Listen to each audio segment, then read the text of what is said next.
Good evening, and welcome to another episode of West Talk. Today is January the 27th, and I'm doing this one from my basement. And it's because our guest today is going to be joining me virtually. And also, there's a crazy amount of snow falling outside, and I figured let's just do it new school.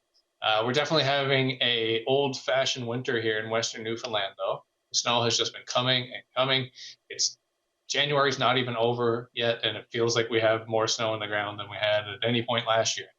So this is great. It's good for our economy, and it's a little hard on the back, but truly we do need this year. It's exceptional. So today we're going to be joining or being joined by a guest. His name's Andrew Goldsworthy. He's the head of marketing for Arluk Adventures. Arluk is a established tour and mostly hunting fishing company over here, but recently they've gone through some pretty exciting changes.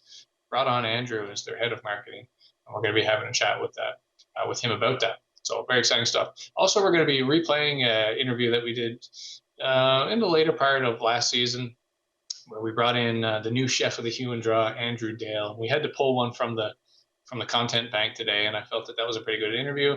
And they still are continuing to innovate and do new stuff there today. So a lot of it still rings true. So hopefully you enjoy this episode here with me today, and we're going to roll right into it with our first guest. And as promised, Andrew Goldsworthy, head of marketing at Arluk. Andrew, thanks for jumping on virtually and joining us for a little chat. Absolutely. Looking forward to this. And a lot of people that I know you from the snowmobiling world over the years, but just for the average viewer here, can you give us a quick just introduction to yourself? Oh, yeah, absolutely. My foray into snowmobiling and the Newfoundland and Labrador winter products started probably as a kid growing up. I was one of those kids that always drew pictures of snow machines. It was probably my number one passion. In 2005, started Sledworthy magazine, which positioned Newfoundland and Atlantic Canada within the national snowmobiling scene. So that was kind of my start there, right down till about 2014. Started Sled Corps, where we were doing riding clinics in the backcountry, showing people how to use and enjoy their mountain machines. Had major sponsorships with Polaris. Absolutely enjoyed every aspect of that, to bring us to where we are now, working with the Arluk Adventures team and creating memorable world-class experiences. Yeah, so I saw that like some things obviously have happened with Arluk, and I understand there's been some new owners come in, and with these new owners came a bunch of new plants and directives. So, is there anything you can say about that transition and why the future of Arluk might look a little different than the past of Arluk? Absolutely. Great question, Dustin. Uh, Previously, Arluk was predominantly Arluk Outfitters, a moose hunting operation bringing in non-residents with really incredible backcountry remote lodges. And these lodges were absolutely gorgeous.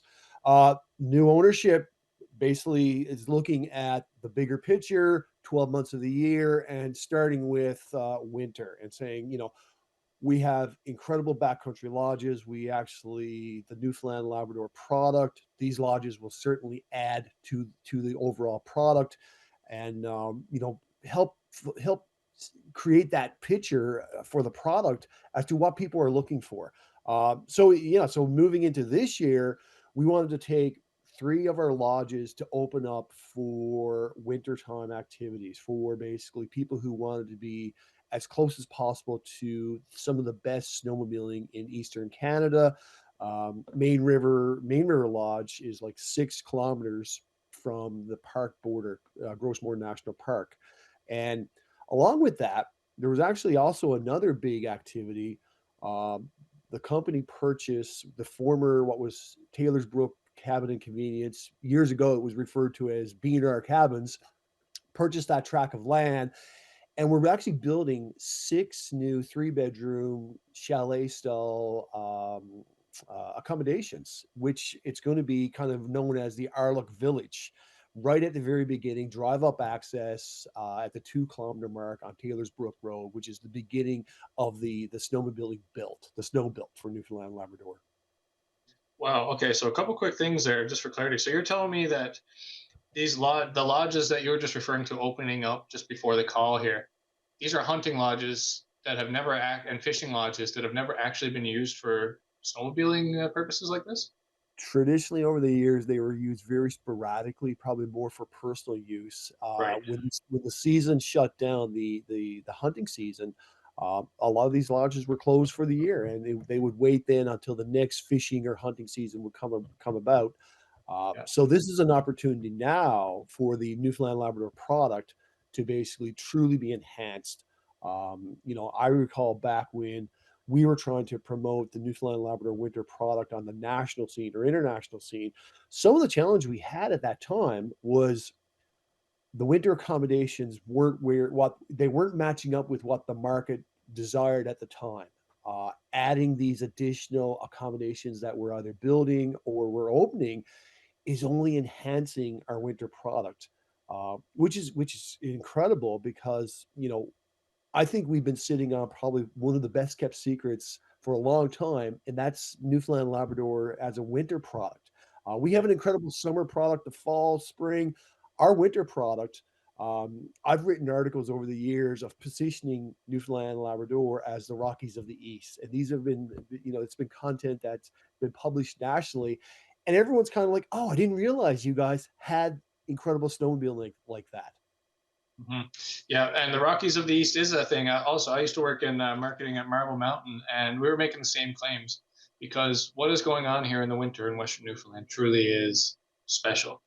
And compared to really the rest, like Quebec, for instance, has very well developed snowmobiling industry. They have this elaborate trail networks and all that stuff, but the conditions are nothing like, well, perhaps in northern Quebec and stuff. But I mean, really here, it's right at the doorstep.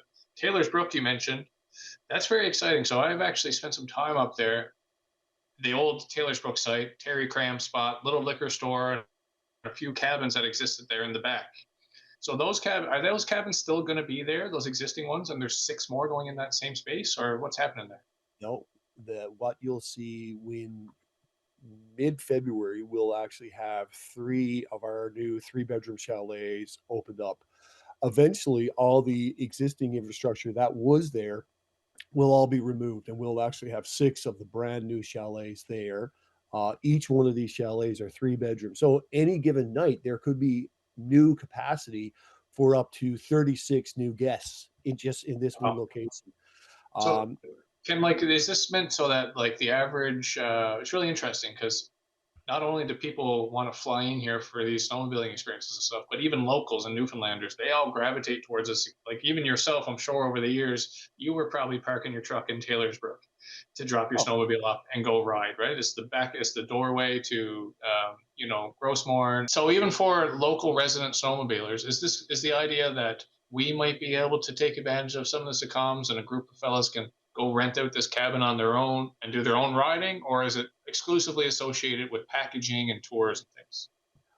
Dustin, great question. For this year, we're working with the local market, and we do have a few groups who are coming in. We actually have one group coming in from as far away as Texas, which is really interesting to basically enjoy the Newfoundland and Labrador winter product. We have this one client; he's been coming back religiously. He absolutely loves winter here. This is someone who he will do his week in Montana. He'll ride the Rockies. He'll enjoy that. But there's something about Newfoundland that keeps bringing him back.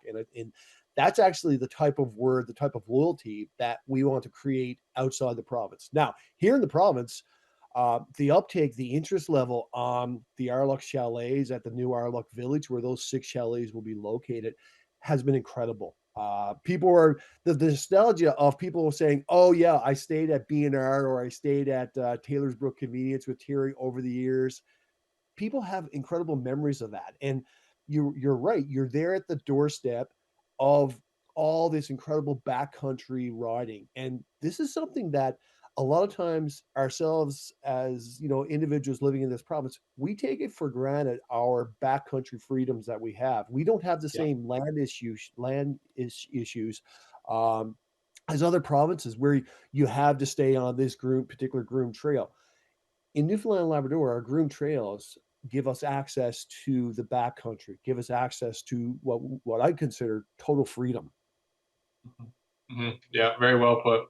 Andrew, we're in this like kind of final minute and a half here of this interview. So, if there's anything else that you'd like to say about our luck, or you can decide to take this time to say something about riding in Western Newfoundland, maybe some memories or core experiences that stick with you, or a place that you think somebody could ride for one day they should go to. The floor is yours for the last moments of this interview. Okay, so Arluk Adventures, at the end of the day, we're about creating memorable world-class experiences. So, uh, right down to the details of when you arrive, that first greeting, how you're orientated, how your gear supplies will be transported into the lodge, where you get to focus on the fun. You get to focus on why you arrived. Not having to worry about those small details, not having to worry about some of the pain points. That's what we wanted to remove. Once you arrive at the lodge, you're greeted. You're basically, your bags are already there. You're basically you're welcomed at the lodge. Your guide will work with you. Talk about the day plan for the next day.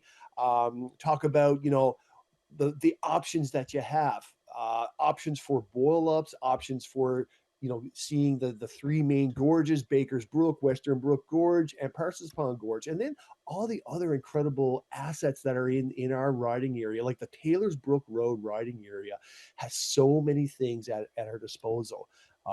Sometimes just getting into the lodge, it's like a 50-kilometer road ride to get into the lodge. So for some new people, that's going to be their first introduction potentially to snowmobiling, and we want to make sure that that first introduction, it becomes addictive, where all of a sudden they realize, I got this is really easy. And and then as the weekend goes on or their trip goes on, we actually want them desiring more, and thinking about the next time I come back, here's what I'm going to do, here's actually what I'm going to enjoy.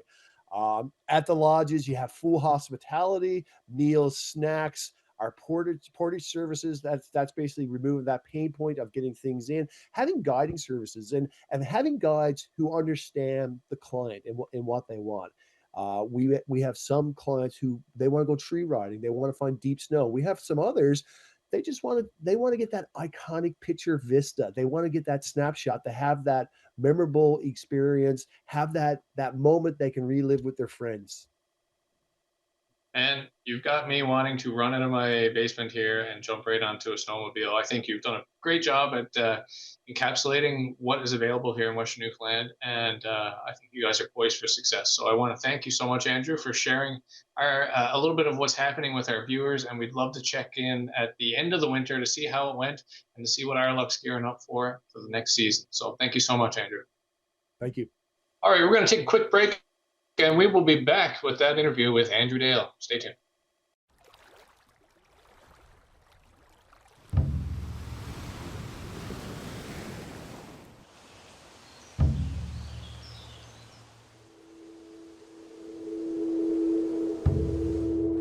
Come to where the land and the spirits are intertwined. Discover a whole new way to see this place. Feel the earth under your feet as you walk the path of our ancestors. Immerse yourself in our traditions. Ours is a culture alive with music, dance, art, nature, and adventure.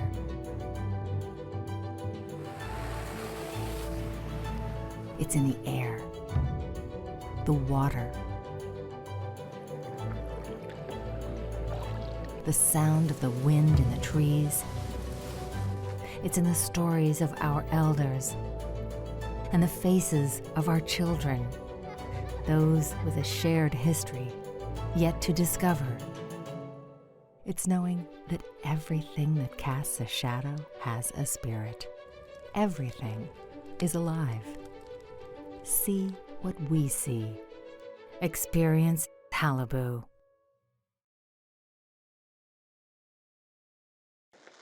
All right, and we're back now in studio, and I've got a guest sitting right next to me who I've been looking forward to introducing you to since we've pretty much finished filming just before the summer.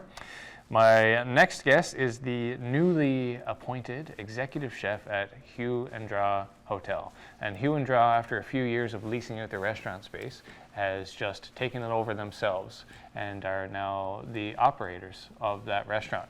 And so to talk about some of the fun things going on there, and just to get a little look behind the creative force of the new menu and the new happenings, we've invited down Mr. Andrew Dale. Andrew, thanks for coming down, brother. Thanks for having me. I know you're busy as heck down there right now, lots going on, but I thought, you know what, since you're like the new kid in town, it would be appropriate to introduce you to the West Talk audience. So Thank you very much.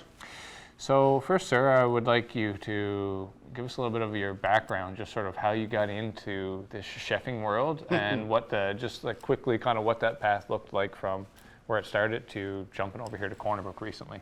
Yeah, so I was working odd jobs all through high school, and I started working at Dairy Queen. And Nice. I was working out on the front desk, and it was fine, making ice cream, stuff like that. And then decided I wanted to try out back in the kitchen. So At Dairy Queen? yeah. So they were like, yeah, no problem, come back, sling a few burgers. And yeah, it was really fun. Loved the high intensity, the heat, it was just like, I got to have fun at work, but also didn't have to be out in front, you know what I mean? Right. And now as, you know, That's as where you executive learned chef, yeah. about grilling and chilling. Yeah. That was the original, yeah. Yeah, it was fun. Right on. So where did that path take you? Obviously, there was a lot that must have happened between Dairy Queen and executive chef at Hew and Draw. Yeah, first, a mutual friend of ours, Adam Wall, me and him were gonna start to do, Shout out Adam Wall. yeah, we were gonna go and we wanted to do search and rescue. And he applied, and he's got his first aid, he teaches swimming and all that. So, you know, he had everything, and he tried it and didn't get in. And I was like, you know what? You're talking about like search and rescue techniques? Yeah, like jumping diving out of helicopter? planes and stuff. Oh, I think okay. we thought it would be fun, and we always loved swimming and stuff like that. So that's what we were going to do. But Right, just like jumping off the rocks in Blue yeah, Cove. yeah, that's right. Yeah. Yeah, so we decided against that after he didn't get in, and I still had a year to go. So I was like, you know what, I'm going to choose a different path, and I loved cooking and decided I'm going for it. So I decided, and I enrolled in Holland College and Kona. I got accepted for all of them and decided that I was going to move away and go to Holland College and PEI. So that is like the place where a lot of people on the East Coast at least go to become a Yes. chef, right? Yeah, it's worldwide actually. We had people from all over the world, Yeah. Hungary, Bermuda, Bahamas, everywhere, and it was a great place to learn because we had some of the best chefs from all over the world. Really? It was- Like yeah. as instructors or Yeah, like yeah. oh. Some of them are actually indicted into the Chef's Hall of Fame. Like some of them are really, really big guys. Really?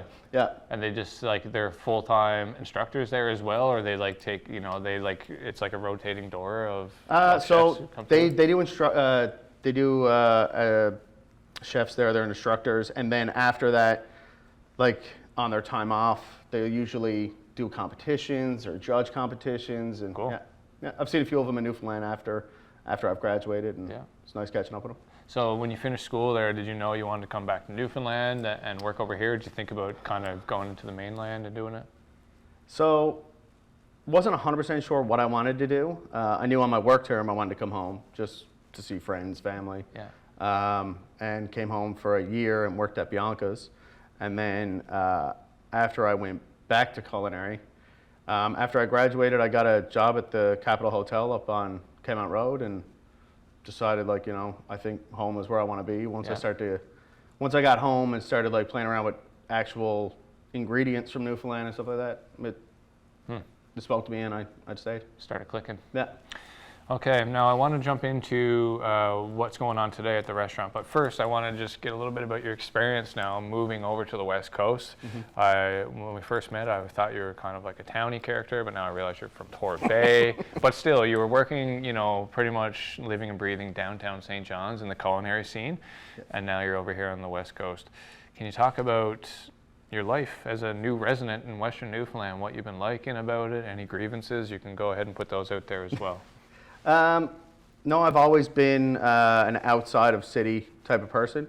I mean, I've come out here 10, 12 times a year for camping, salmon fishing, snowboarding, hiking. Really? It's just, I'm here all the time. Like since you've been an adult, or? Since probably the first time I came over was in high school. I came over for a snowboarding trip with school. Cool. And yeah, that was when I fell in love. Wicked. Yeah, so I've always wanted to be here. Always wanted to try to come out to the West Coast. And I just never had the opportunity because the restaurants didn't suit my needs and such, that like the ingredients that we were getting, I didn't want to do Newfoundland cuisine. I wanted to make sure it was something that I was passionate about. Yeah. So when Autumn came to me and asked from the Hew and Draw if I wanted to come out and would this be a place that I'd want to work, it was 100% yes. Yeah, and right away you're like, I need to get a book, I need to get a truck, I need to get a bike. Most of that before I came out, but yeah. Yeah, but I mean, the point being that from my perspective, it looks like you're fully embracing life over here and really making the most of it, which is great to see as somebody who lives over here. When somebody kind of makes the move over, and instantly you're just doing all the things. Well, I knew everybody here anyways, like because I was here so much. So I mean, it was just a matter of owning a house or whatever. And just it was an easy integration for you. Yeah. So now, as the executive chef, just to clarify, does that mean that you're in the kitchen cooking all the time? Not all the time. Right. I do be in there. I was in there this morning, all morning before I came here. Ran out. Yeah, but that's not really what executive chef means, right? No, it's mostly leaning on your team and making sure that you're hiring the right people and you have the right team behind you to make sure that the job can get done, but also guiding them, giving them the tools and the stuff that they need to get the job done. So I would be creating menus, recipes, costing, trying to make sure that we're in line with actually making money and making a profitable business. It's not just going in there, flipping burgers and eggs and all that. Right. What people think that it is. It needs to make sense. Yeah. And it needs to be delicious. Yeah.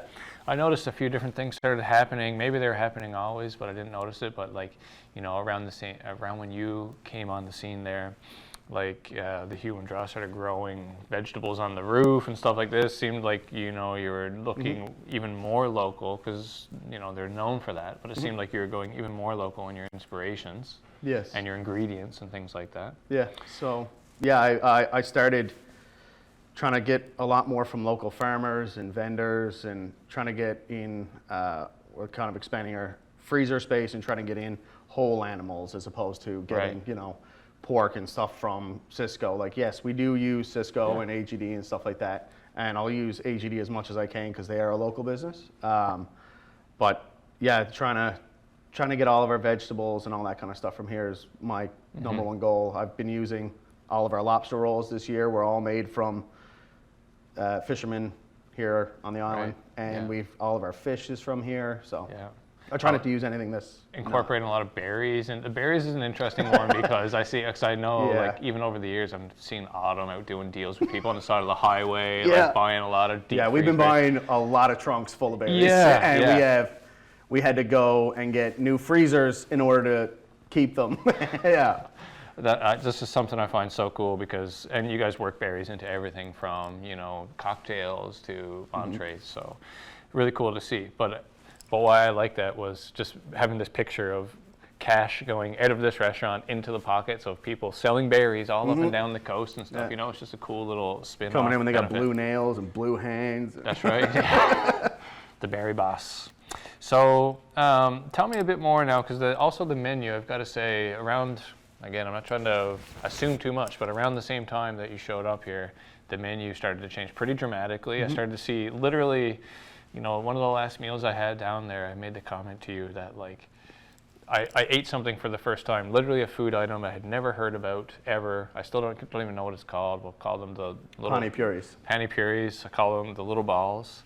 And I thought, how cool is it that I can come out to this restaurant and be introduced to this new ethnic dish right here, right in Corner Brook. Lunchtime menu for a deadly price.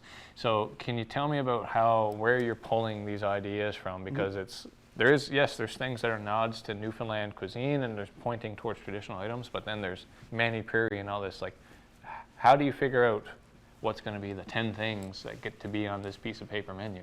Yeah, so usually what I'll do is I'll ask my whole team is if there's anything that they want to bring to the table to, try to get onto the menu and stuff like that. I'll just pull inspiration from them. So we have a lot of influx in immigrants and people here for work, school, all that kind of stuff. So in the kitchen? Yeah. Oh, so yeah. we have a lot of prominent Indian employees, and they asked me if they could put some stuff on the menu, and I was like, 100%, yeah, I'd love that. So you just make them prove it first? Yeah. So he brought in one of my cooks, Sandeep. He brought me in these semolina cups that I've never seen before, and yeah, he fried them up, stuffed them, put in the waters. They're called water cups is the direct translation, and and they're tasty. So I was like, you know what, this is a really refreshing summertime dish. Yeah. So we started serving them. Yeah. And you're going to keep it? Seems to be pretty popular. So we're not going to be keeping it coming into the winter because it's more of a summer dish. Yeah. But we do have some other stuff coming up now on our new fall snack menu that's Indian inspired as well, which is pretty fun. I love that. Man, this has all been very exciting, and we're at the end of our time, but I think we covered a lot of ground. We got to figure a little bit where you came from, what's on the go here, and also to highlight where you get your inspiration. So I will encourage everybody to come down and see you, check out the new things that are happening. But in our final moment, is there any greeting or wish that you want to extend to the people of Western Newfoundland while you have 30 seconds of their attention? Thanks for having me. Come down and eat any time. We're always there to, it's not just the restaurant, it's the hotel, the brewery. We're there to make people happy, and we're there to feed people. Well said. Thanks. That was Andrew Dale, Executive Chef at the Hew and Draw Hotel. We're going to take a break, and we'll be back to wrap this thing up, so stick around. That's it for today's episode. I want to say a special thanks to Andrew Goldsworthy from joining me on the line today from back over on the East Coast. And again, a shout out to Andrew from the Hew and Draw for that interview. And we hope to have them back in studio soon. But until next week, thanks for watching West Talk. Be safe.